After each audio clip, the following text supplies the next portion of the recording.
my talk is called Stop the Fanaticism, and I've been giving this talk for a few years, and I haven't given it in about 2 years, and we'll talk a little bit more about that in a bit. But first, I want to say some thank yous. First, a very big thank you to Zendesk and Jeffrey. They flew me 5,000 miles from my home in Austin, Texas, to be here, and they've treated me spectacularly. And really, it's really an honor to get to speak in front of you all today because of them. So let's give them a round of applause. Thank you very much. I'd also like to thank my employer for letting me take time. We just announced our Series A and our 1.0 on Monday, so for them to let me take off that day to run off to Australia and give a talk, thank you to my employer, IOpipe. I have stickers, and if you want to talk serverless after this talk, let me know. But yeah, a little bit about me. I work a developer relations engineer job at IOpipe. What does developer relations mean? So it means public speaking like this, though usually not about this topic. Usually I'm speaking about serverless and establishing myself as an expert in the serverless space. I do a lot of education. I do a lot of documentation. Basically, I wear many, many hats, especially because IOpipe has 8 employees. Oh, there it goes. 8 employees as of today, so you have to wear many hats when you work in an 8-employee startup. While also being a full-time employee, I'm a full-time student because I looked at my schedule and went, wow, I have way too much free time. Gotta fix that. Let's go to school full-time. So I am a full-time electrical engineering student at Arizona State University Online. I hold a degree in computer science, so in 2019, I will hold bachelor's degrees in computer science and electrical engineering. That way the robots will kill me last. I'm commonly known as the nodebotanist. That's because I made a really bad pun 2 years ago, and it stuck. Basically, we were having a discussion about what to call people who use Node on robots. We ended up with nodebotters, but I jokingly said nodebotanists. And Rick Waldron, the guy who wrote the Johnny Five library, said, that doesn't work, but that should be your handle. And it's been my handle ever since. Even though I don't do plants, I can't do plants. It's funny. I am gender non-binary. I exist on the spectrum of genders, but I am not one or the other. If you want to talk to me about that, feel free to talk to me after the talk. That felt redundant, but you get my point. I'm also a cat parent, and I always, always, always show off my cats. This is Ace, and this is Arya, and they're my babies. And my roommate knows me well enough to send me a picture of both of them every night before he goes to bed so that I have a picture of my cats when I wake up, because he's awesome. Anyways, those are my cats. I'm going to give you a warning because we're going to talk about some stuff, and this stuff might make you uncomfortable. Things that might make you uncomfortable that we're going to talk about tonight are bias, privilege, discrimination, and fanaticism. And we're really going to question these things, and I mean really going to get at them. Further warnings, I am going to talk about Nazism and fascism, unfortunately, because that is a very unfortunate side effect of living in the United States today. And spoiler, I'm not a fan of either. I'm going to talk about descriptions of harassment. So if you are triggered by harassment, I will let you know before I describe any harassment so that you can either close your ears or exit as necessary. I might yell a bit because this topic does get me angry sometimes because the way we treat each other makes me angry sometimes. So I'm not angry at you. Y'all are lovely for coming and sitting here and giving your time to my talk. I'm angry at the situation that prompts this talk. Let's put it that way. And I'm probably going to curse. Sorry. I'm American, can't help it. So my privileges. I said I'm going to talk about privilege, and so I think it's only fair that I talk about my privilege before I talk about questioning everybody else's. I'm white. That is huge. It's a huge privilege. I'm cis-passing. What that means is, even though I am gender non-binary, someone who does not know me and starts an interaction with me, for better or worse, assumes I'm a cis female. Now that can be good, because they assume I'm not trans. That can be bad, because if they assume I'm a woman and make bad assumptions based on that assumption. See what I'm saying? Cis-passing. I'm educated. I hold a bachelor's degree, and I'm working on a second. I'm employed by a lovely group of people who are willing to let me talk about this stuff on stage. And I'm protected by a code of conduct, which is a privilege in itself. If someone says something horribly racist or sexist to me, I can talk to the organizers and they will be either removed or talked to as necessary. That is a privilege that I've been granted by this event. So let's talk about what fanaticism is before we talk about why it's a problem and how do we combat it. Because there's a little bit of a, it's become kind of a catch-all term, but I am talking about fanaticism in the dictionary definition, which is the unquestioned, unadulterated passion for something.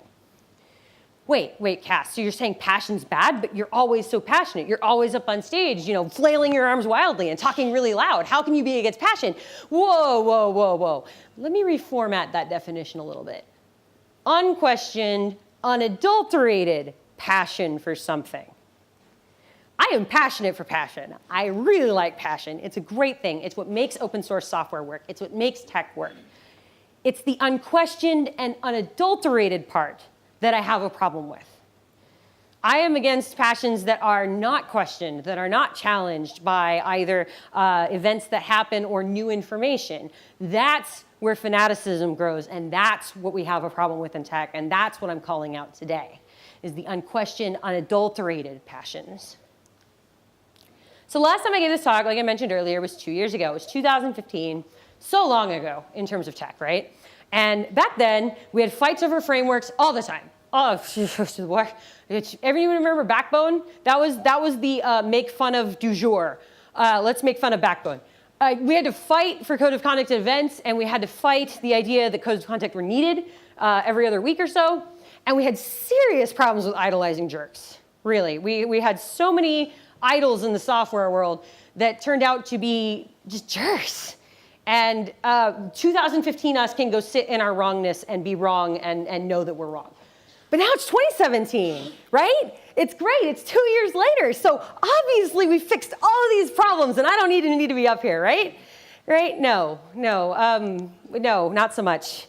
Unfortunately, some things have gotten worse, some things have gotten better, but I'm still up here. Like, people are still asking me to give this talk. That's not a good sign, right?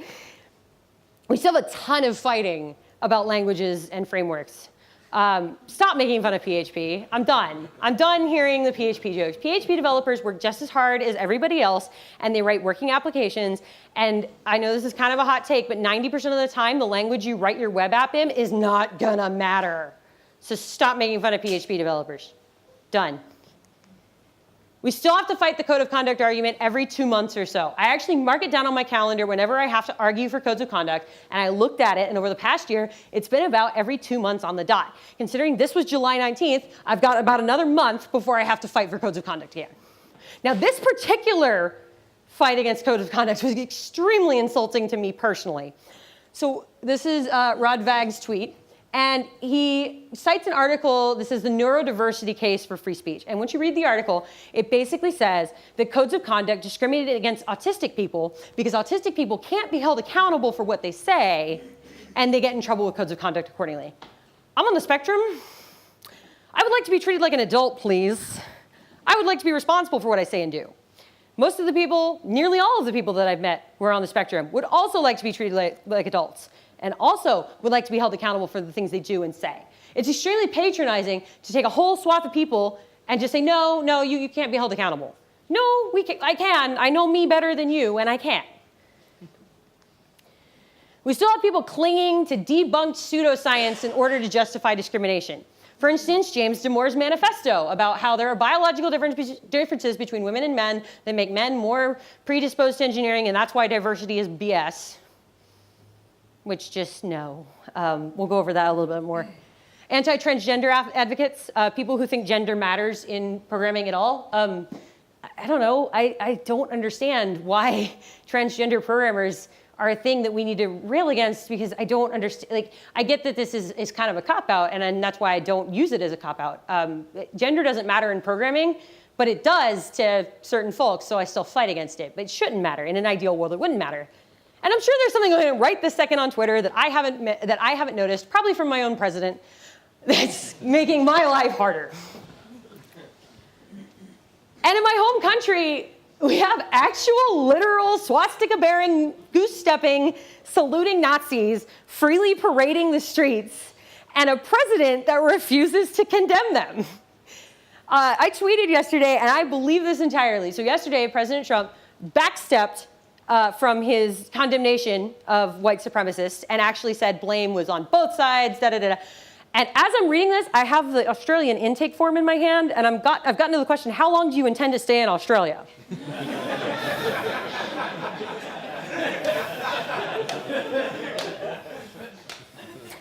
Okay, so now you're probably thinking to yourself, Cass, isn't this talking about code? Isn't this called software art, though? Like, aren't we going to talk about code?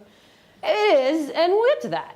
But at the same time, I defer to the CTO of NPM, the fantastic CJ Silverio, who, if you have not followed her on Twitter, you should. And if you have not seen some of her talks, you should, because she's amazing. And she said, code is never the challenge. Well-rested, comfortable people that are emotionally safe have solved every problem I've put in front of them. Code isn't hard. The problems that we're trying to solve with code, or even without code, are hard. That's what's hard. Learning the syntax of a coding language is easy. Learning how to solve problems with the tools that we have in our possession, be them code, empathy, whatever, that's the tough part. And that's why I have a major focus on people issues here. People are hard. Software is fairly easy. OK, the counter I get to this explanation is, but what do social issues have to do with tech? Why should I care about social issues? Social issues have everything to do with tech. Not in the least because we cause a lot of social issues. I've heard a lot of folks talk about their trips to San Francisco today. Raise your hand if you've been to San Francisco. Hey, so the problems in San Francisco, even though we're 5,000 miles away, we have helped create those problems. Even though I live 2,000 miles away from San Francisco, I have helped create those problems. There are huge problems that the tech industry causes from a social level. And also, we are human and therefore participate in the social arena. So we have a stake in the social arena. So social issues have everything to do with tech, especially because tech can solve so many issues. It's amazing. You think about the problems that can be solved with code, and your mind just races with all of the things that can be solved. But we're not solving really any social issues with code right now.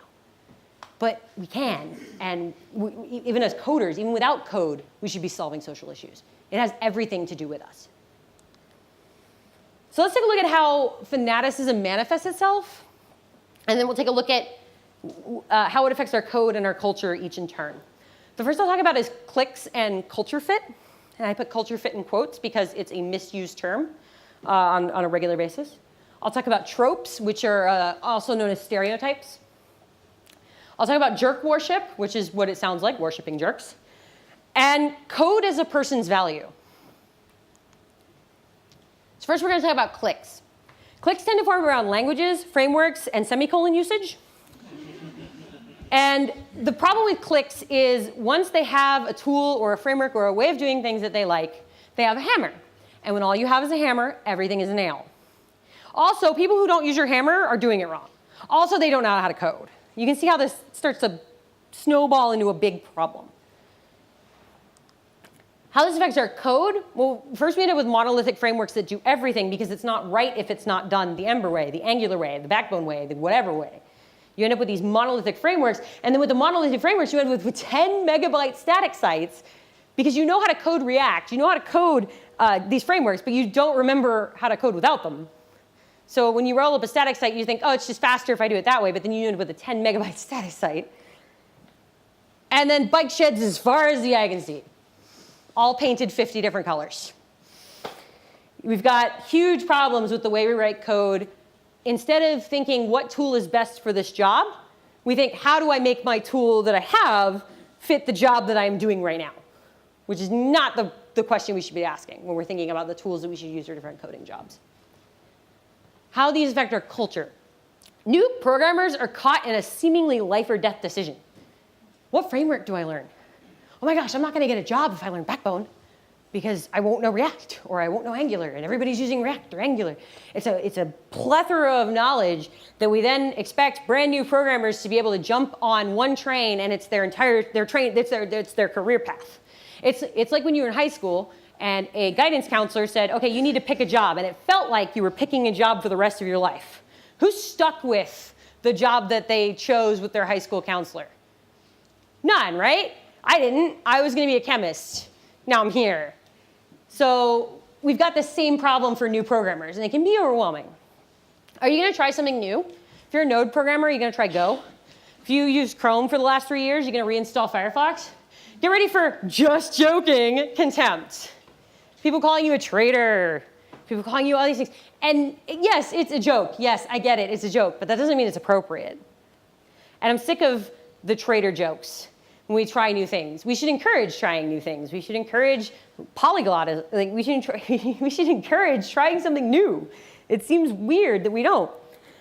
Raise your hand if you've ever asked a question on a public forum about X, like say Backbone, Ember, Angular, whatever, and you've gotten a response of just use Y, Backbone, Angular, whatever, that wasn't that. You know, like someone says, just use this other tool instead of actually answering your question. I saw at least a decent number of hands go up. That happens a lot, and that's really, really unproductive.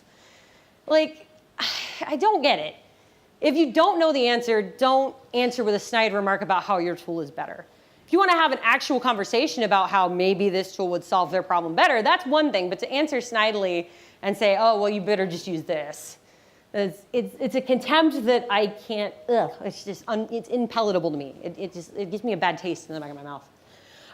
And there's more on contempt culture. These slides are on GitHub. I'll post my GitHub username as well. There's an article called Contempt Culture by a person named Arin. And they do a really good job of writing up about contempt culture and why it affects not only our culture, but our code. Oh, but it gets better. The clicks get even better. Let's talk about culture fit for a bit. Ideally, culture fit is making sure a new addition to any software team creates and maintains a challenging but safe environment for the rest of the team, including the new addition themselves. But in reality, culture fit is what we tell rejected applicants when they threaten our status quo or make us uncomfortable with our own behavior or privilege. Culture fit's what we tell people who don't look like us when we can't quite put our thumb on why they're not good enough to be on our team, but we know they're not. I have passed tech interviews for companies with flying stars. And I'll go in for a regular interview, and they'll say, wow, your technical credentials are great, but we're not going to hire you because you're not a culture fit. Now, it's one thing to tell me you didn't pass the tech interview. All right, I may have arguments with your tech interview there. But to hear in the same breath of, you passed our technical interview with flying colors, but we're not going to hire you because culture fit, starts to sound a little gross, doesn't it? It happens all the time. Marginalized groups are often singled out of tech positions, especially leadership positions, in very discriminatory ways, using the culture fit excuse. And it's insidious because A, at least in the US, it's almost impossible to prosecute for discrimination if culture fit is the reason given for someone not getting a job. And B, it's warped a very legitimate issue of making sure your team can all mesh and all work together. And it's warped it into a way to keep tech homogeneous, keep tech looking alike, keep tech the same people over and over and over again. And that is why you will see most people say culture fit either with quotes or while simultaneously rolling their eyes. And when your culture is garbage and you optimize for culture fit, guess what you're going to get? More garbage. I'm not saying all tech is garbage, but there are quite a few garbage tech cultures out there, garbage companies that are optimizing for culture fit, and guess what they're getting? More garbage. Great. Cool. So let's talk about tropes. Tropes are stereotypical programmers, or the stereotypical programmer. Let's be honest here. The young man dressed in flannel with either a beanie or a hipster look about them, not to disparage hipsters, I have nothing against them. But either way, they're young, they're go-getter, they think outside the box, they question authority. That's great. They also can be jerks, and that's okay, because the trope fits jerks. The trope fits jerks just fine. We say that we like questioning authority, but when we actually question authority, no, the framework knows what it's doing. It was written by people smarter than you, who are above human, so let's just focus on that. And let's make fun of PHP because everybody else does. Bandwagoning, things like that. Not to mention, more and more studies are showing that diverse companies do better. There's a lot of theories as to why. I will tell you mine. Note that these are theories and not backed by peer-reviewed papers. However, the fact that the diverse companies do better, that is backed by peer-reviewed science. So, that part's real. But the theory behind why is still speculative. And my speculation is that there's no better person to solve a problem than someone who's lived that problem. And so if you have a bunch of people in the room who have had the exact same experiences, none of which having to do with the problem that you are trying to solve, you are not going to come across the best solution to the problem except by serendipity. Having multiple perspectives, multiple ways of life, multiple ways of thinking in the same room will end up with better solutions. Because when you think about it, it's just math. when you have more possible solutions, the chances of the best one being in the group are higher than if you only have one solution. So when you hire homogeneous tropes and you end up with a bunch of people who look like you and have the same experiences with you, you are missing out on potential. If the only way I can get through to you is the bottom line of making money, you're missing out on talent by not hiring diversely. You're missing out on solutions that will make you more money. I'm sad if I have to appeal to you that way, but I'll do it if I have to. These affect our culture in lots of ways. Trope is the #1 feed into culture fit and tech homogeny. And it's a great way to play down someone's actual tech credentials if they don't fit the trope. It's really easy to dismiss somebody who doesn't look like a programmer as not a programmer. It's really easy to look at someone, let's say we're talking about someone who identifies as a woman wearing heels and earrings and makeup.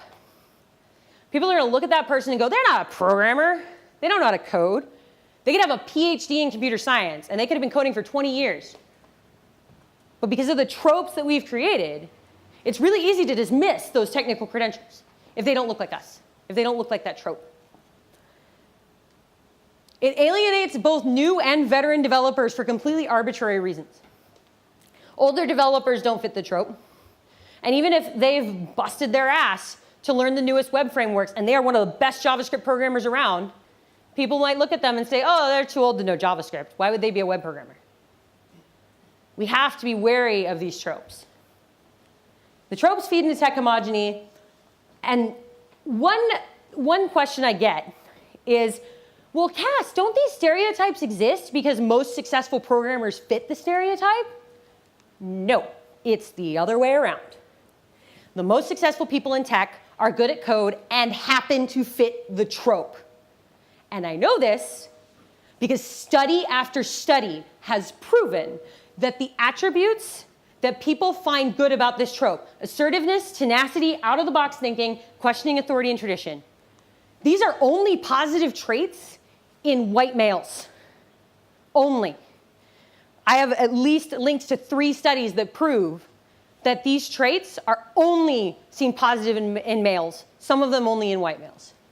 These same traits in women, you're seen as bossy, nagging, doesn't see the real solution sitting in front of her face, and disruptive, and not good startup disruptive, regular, she's messing with the team disruptive.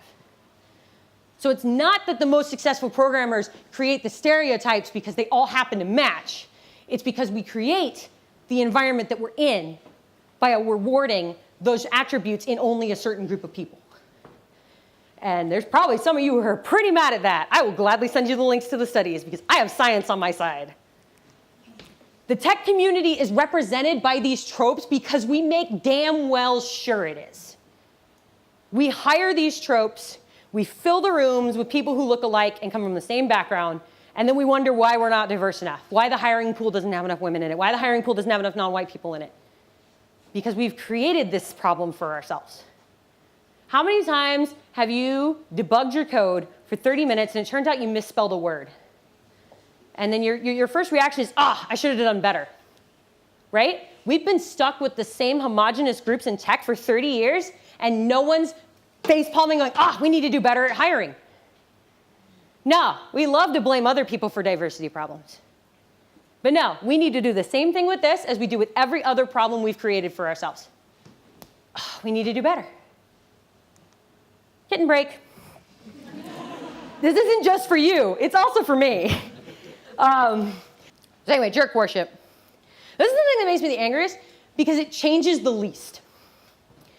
We've gotten better about hiring diversely. We have.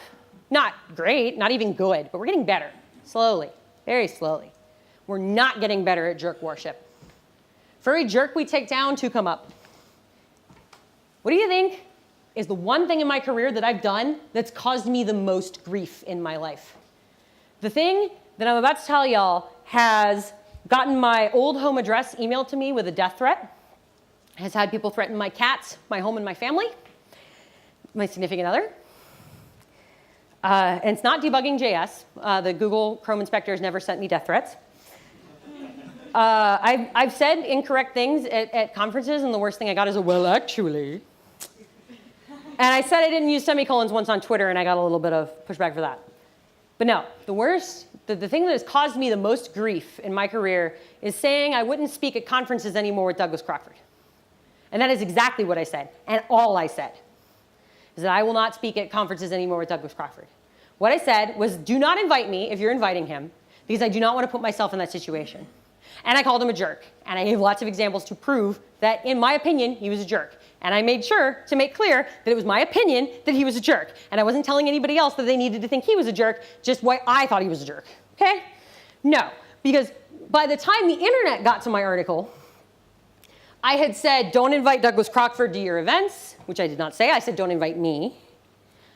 Crockford harassed me or others, did not say that, said he was a jerk, said why he was a jerk. Crockford is not a good programmer. I didn't even talk about code in my blog post. But people were, and one of my favorite parts, which we'll talk about in Code is Self-Worth, more than one person suggested to me that I become a better programmer in order to fix this problem.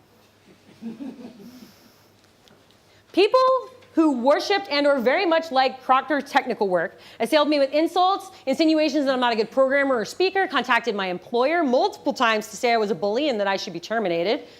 And sent me physical threats to my health, body, and life, and caused a lot of problems in my health and my life. I had 2 panic attacks in the days after that blog post. That one required me to be hospitalized. And that's just a summation of the crap I went through for this article. And all of that is before a conference dropped Crockford, a conference that I had already backed out of. So this conference is called November. It no longer exists because the organizer was harassed into quitting by this exact situation. I wrote my post in January of 2016. In August of 2016, I was invited to speak at November. I looked at the list, I saw Douglas Crockford, and I sent a Twitter DM to the organizer saying, I'm sorry, I can't speak at your conference, right? And then I got on a plane to San Francisco. It's about 4 hours for me. I get off the plane, and all of a sudden, I told the organizers, oh, I'm not coming unless you get rid of Crockford. The internet had gotten a hold of Crockford being let go, and had gotten a hold of my article, and it had made lots of assumptions in between. More death threats, more threats on my family, more threats on my personal being for calling someone a jerk, for saying, what happened was I called him a jerk for saying that a conference that's very near and dear to my heart, and I know the organizers worked very hard on it, got stupider and stupider as the day went on. I didn't like what he said, so I said I'm not speaking with him anymore. That's it. I didn't say he was a bad person. I said I didn't want to speak with him. That's all. But I'm the one with death threats. Also, my dad pointed this out. I've been quoted in Forbes, except Forbes didn't call me. They only called Crockford. That was cool. Except, no, it wasn't. So how idol worship affects our code? We follow those we idolize without thinking about whether their solution matches our problem.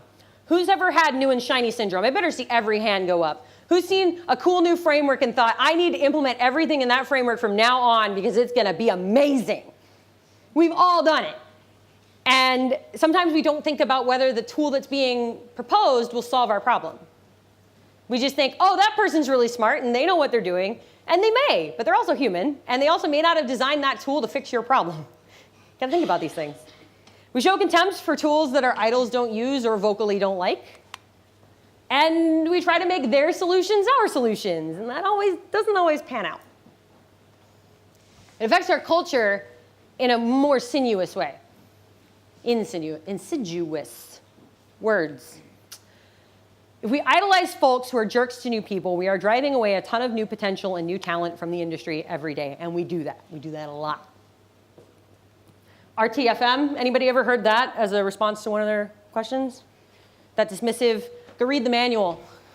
Instead of a helpful, here's a link to the docs that takes 5 seconds for someone who knows the tool to produce, but saves the new person an hour of trying to search docs they don't know. It's very little effort to not be a jerk. And we okay, this is the part where, so this is the part where a lot of people are going to feel like I'm attacking them, and meh. If we idolize those who espout bigoted, racist, or otherwise discriminatory views, we are complicit in that discrimination. If your favorite framework writer is a known racist, and instead of standing up to it, you just say, well, he wrote a really good framework. you are complicit in that racism. You are complicit in the misogyny of any framework author, of any library author, of any code author whose code you use, of anyone's blog tutorials you follow. You are complicit in it. I'm complicit in some racism and some misogyny from that same vein. And I'll admit to it, and I will apologize for it till the cows come home.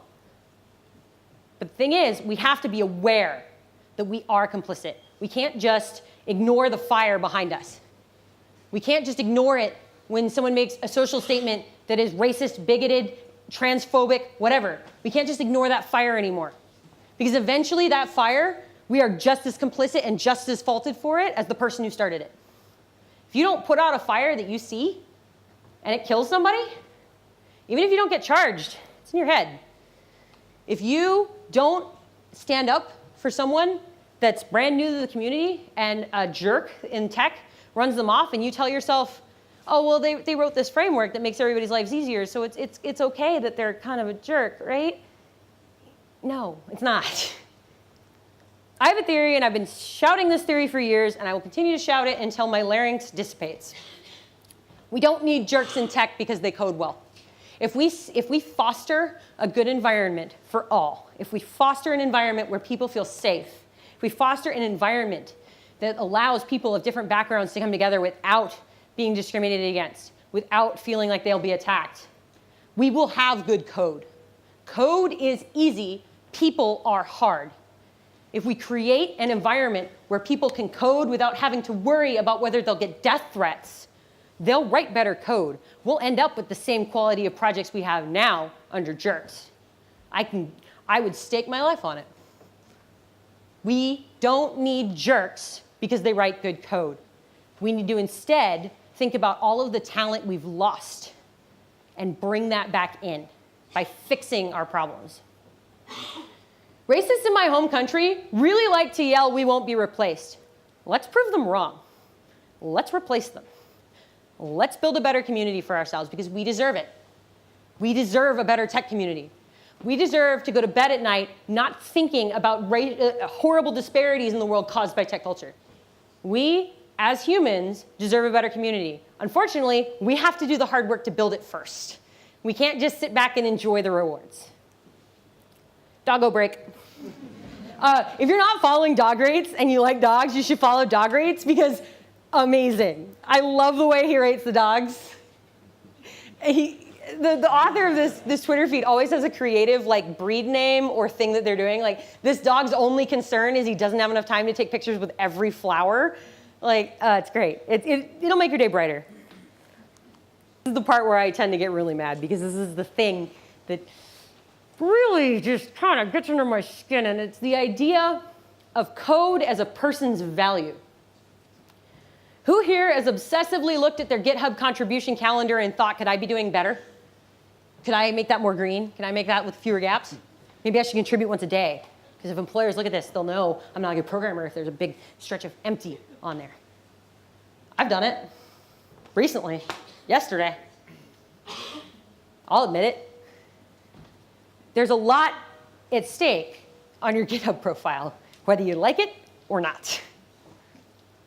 And it's bullshit. It's absolute bullshit to say that a person's value is in their code. This actually happened. This is during the last code of conduct argument, the one I showed you the tweet from with Rod Veg. So my friend said, this is garbage. A third party, who will remain nameless, jumped in and said, his code is being used by millions of people each day. To which I responded, and that matters because why? And another friend of mine said, well, if you use NPM, you use friend's code. My friend works for NPM, and so she's written code that's in NPM, right? So if you've installed NPM, you've used her code. But the third party then goes, oh, I don't use NPM because I like Yarn. And also, how could your friend have written NPM? Isaac did that. Like, I'm pretty sure NPM's a several-person company by now with lots of engineers. She made a statement about codes of conduct. Like, why are we comparing her worth, her value, and her argument in a non-code-related argument to the amount of code that they've published? And then the third party said, I read person's timeline. They must be on drugs or mentally ill because she has corgi pictures. Are you serious? And then he blocked me. This was the first one. This was before the argument started, which it will be funnier when you read the next two tweets. Well, not funnier, it's sad funnier, but you get my point. Wouldn't hurt if you tried to act a bit more political or nice. There is room for kindness in all this. The next tweet. All I see is someone whose work I depend on every day being baselessly attacked on Twitter. FYI, I blocked a friend hours ago. I asked for friend's permission to reprint various quotes. Her Twitter feed looks like a 50-50 mix of paranoid delusions and responses to animal pictures, probably mental illness or drug use. He made that assumption based on skimming the first 20 tweets of my friend's timeline. She had asked for pictures of animals because she was having a shitty day, because guess what? A lot of people were questioning her ability as a programmer. It's a cycle, you see. That's in 2017. This was last month. This was a little more than a month ago. And this was my reaction then, was we're in 2017 and we're arguing about whether someone contributing a lot of code means that they're worth something. I'm gonna take the day off Twitter and everything. Bye-bye. A person's code is not their only valuable trait. A person's code is not their only valuable trait. A person's code is not their only valuable trait. You see what I mean by I'm gonna get angry? I'm angry because this makes no sense. Your perspective and experiences are worth something because they give you the perspective and you have the experience to come up with solutions someone hasn't already come up with. That alone is valuable. Your acts to educate others, every time you write docs, every time you do a tutorial, every time you teach your cubicle mate that Vim shortcut, you are providing value. When you contribute to documentation, you are providing value, not just to you, but all of the lost souls who have come to that documentation having the exact same problem you just had. Your goals and your solutions to problems have value, and your empathy has value, because your empathy is what leads us to solutions that actually matter.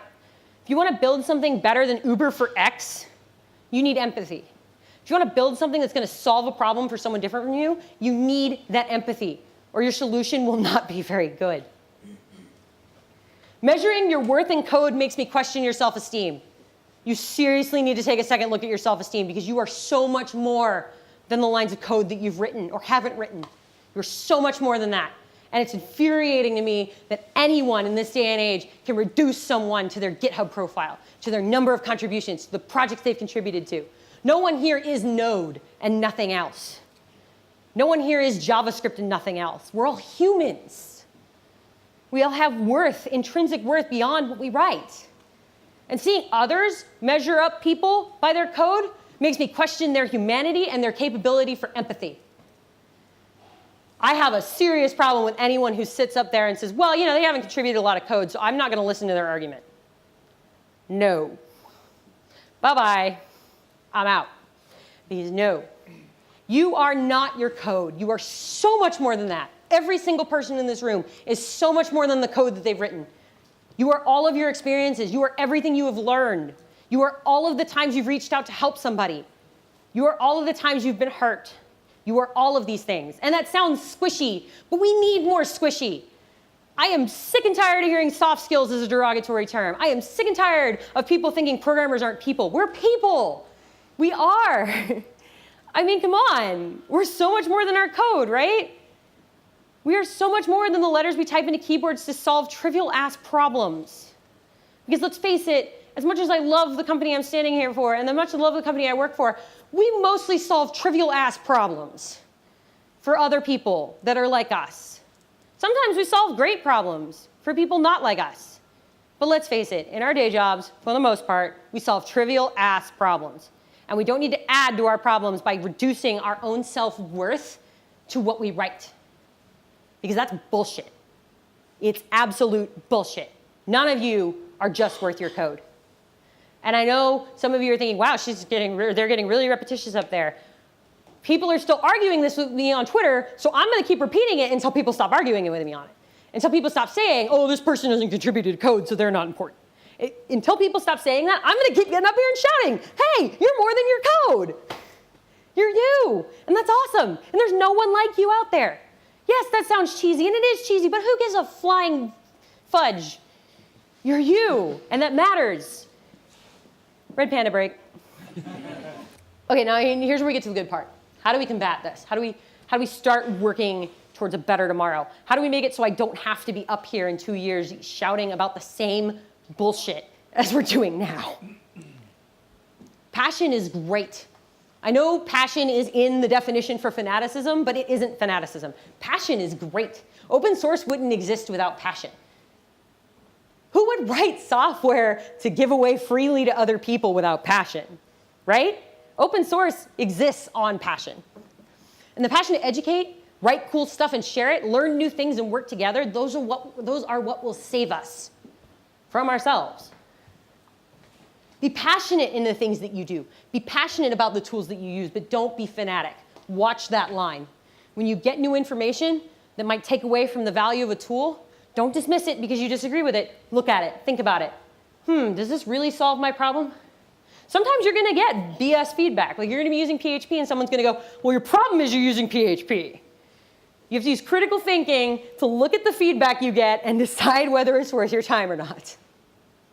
Share knowledge about the things that you love. Spreading knowledge is one of the best things we can do as humans, and it's one of the things that makes us most human. The advancement of humanity as a whole is based on sharing information. Unfortunately, it's also a cycle of destroying said information and then relearning how to share information, and then destroying said information, and then relearning how to share said information, repeated. If you want to know more about that, Carl Sagan's Cosmos does a lovely piece on the Library of Alexandria, which contains information. For instance, did you know that Galileo was not the first person to figure out the Earth was round? There was actually a scientist 2,000 years prior to Galileo who figured out with 2 sticks and a random line and a log in a library that the Earth was round, and he calculated the circumference of the Earth in about 2,000 miles accuracy with 2 sticks and some math. And that's the kind of information we lost in the Library of Alexandria. The history of the human race involves apexes of sharing knowledge and plummets when we destroy it. That is extremely relevant to us today, especially with discussions like net neutrality, climate change, all these things. They matter, and they will continue to matter. Be passionate in calling out bad behavior in others and creating a better community for you and others if you don't want to be negative about it. So one time after I gave this talk, they were like, well, I feel like calling out is really negative. I'm like, okay, then you're creating a better environment for yourself by calling them out on their bad behavior. Well, that's all well and good, Kas, but I need actual action points, like specific ones that I can do to sleep better at night. Cool, okay, I can do that. If you're a hiring manager, you can't A, whine about how hard it is, and you can't B, expect a pat on the back and a trophy when you do. Because I'm sick of both of those things. I have been the hire that a hiring manager took to a meeting and said, look, I hired her. Yeah, I hired the first woman in our department. Aren't I great? I have had people use me to get a promotion and put me in extremely toxic environments to do so. So if you're a hiring manager, I want you to think long and hard about your culture. If you have to, I want you to create a culture where you feel comfortable hiring someone different from you if you don't already. And then I want you to do it. And I don't want you to expect a reward at the end because you are doing the right thing. That is a reward. Privileged folks who are not hiring managers, or even privileged folks who are. This is a good piece of information. Do you hear a joke about someone who is or underrepresented in the room? And I say joke because when you're caught, everything's a joke. When you make a racist statement and someone turns around and calls people on it, what's the first thing you hear? Well, it's just a joke. Well, if you hear a joke about an underrepresented or unrepresented group in the room, call it out. Be that person. And you know what? It is scary to do that. I know it is. But can you imagine how much scarier it is for someone with less job security than you? For someone who's constantly told they're in the room as a token minority? Here's the big secret about this. The more privileged you are, the more like the trope you look, the less will happen when you call out that behavior. I had a friend who started doing this a few months ago. I asked him, what's happened since then? He goes, I think the worst thing that happened was someone called me a pansy. I'm like, cool, didn't lose your job, did you? He's like, no, I did not. Call out bad behavior, even if it's not you that's being insulted. Americans are experiencing this a lot right now. Because think about it. A bunch of us were mad when Trump's candidacy became serious. because we thought, oh, white nationalists aren't a joke anymore. They're a thing. But we were told, no, they're still just isolated groups. No, don't worry about it. Our worries were dismissed. January 20th rolled around. Things got worse. Charlottesville happened. We're still arguing that. I mean, we have more of a point now that someone's died, which how sad is that someone had to die for us to finally be considered as not doomsayers. But anyway, big secret. The more privileged you are, the less penalties you will face. In general, there are always exceptions to every rule. But think of it this way, and this is the way I constantly think of it. Earlier I mentioned I've been not offered jobs because of culture fit. I'm actually pretty glad they didn't hire me. Because think about how miserable I'd be if I worked there and had to deal with those jokes day in or day out or lose my job. And I want you to think about that when you think about how scary it is to call out a joke for someone that isn't you.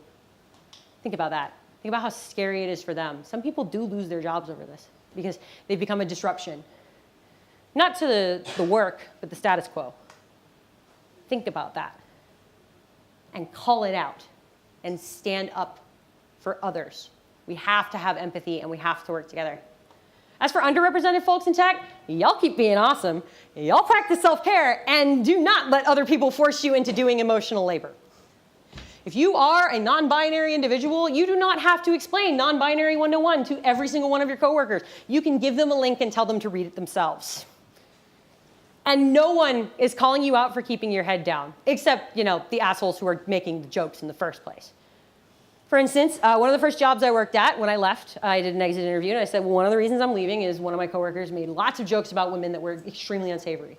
Oh, why didn't you call him out? Because I wanted to keep my job. Because I didn't want every work day to be a living hell where I walked in and everybody hated me. Because I was just trying to survive. Everyone can do this one. Regardless of your level of privilege or whatever, reach out to someone new to your community. Whether you're a JavaScript programmer, a Ruby programmer, Perl, PHP, I don't care. Reach out to someone new and make them feel welcome in the programming community. Tell them they've got a friend. Tell them that there's no question that you will respond to with RTFM. Be there for somebody. Foster that talent that we are losing at such a great speed. And by great, I mean horrible. By great, I meant magnitude, not sentiment. Too many people experience community this way first. It terrifies them, and they never want to go back. Too many people experience community this way. We want more people to experience community this way, where they're a little apprehensive, but then they want to know more. Then they want to really get in there and figure out what's going on.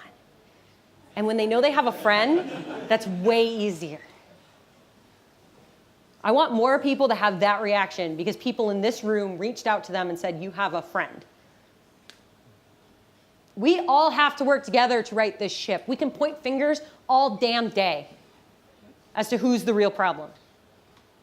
But by being complicit, we are all the problem, and we all need to fix this. We need to own up. This is if anyone's here shared a bedroom with siblings when they were young, when the room was messy, whose fault was it? All y'all, as my Texan mother would put it, myself included. I'm a human being, I mess up, I say things that might deter newbies, and I feel bad, and I need to apologize, and the important part, I need to do better. We all need to do better. It's almost never easy to do the right thing. And it seems like I'm making a mountain out of a molehill, but the tech community has such large reflections on the community at large that we do have an obligation to make tech better. We do, not just for us, but for everybody. And you won't get a parade for doing the right thing. If you're an older white hiring manager and you hire a trans person, you're not going to get a parade, and I'm sorry, but we don't have time to give out cookies for every good deed done. But you can take solace in knowing you are doing the right thing by creating a better environment for everybody. We're all working. Well, most of us are working. Hopefully more will start working. I'm here with you. I am working too, and I know it's hard, but we have to do this. Because otherwise, we're going to be sitting here in a room full of people that look like us, that come from the same backgrounds, solving the same trivial ass problems for the rest of our lives. and the rest of our children's lives, and their children's lives. And then there's all the children that didn't bother to become programmers because, wow, those guys are jerks. Do it for all of the amazing people we've chased out of tech. Do it because it's the right thing to do. I don't care why you do it, just do it. This is a quote from Adam Brault, and this was 4 years ago that I saw this, and I still think it's extremely relevant. No matter your title, it is your job to make the people around you feel cared about, empowered, encouraged, and humanized. That's just as true in your day job as it is in open source. It is all of our jobs to make the community better. It is all of our jobs to have everyone feel welcome and feel safe contributing to our open source projects, creating new solutions, building badass new things. Because otherwise, we'll end up with the same shit on a different day.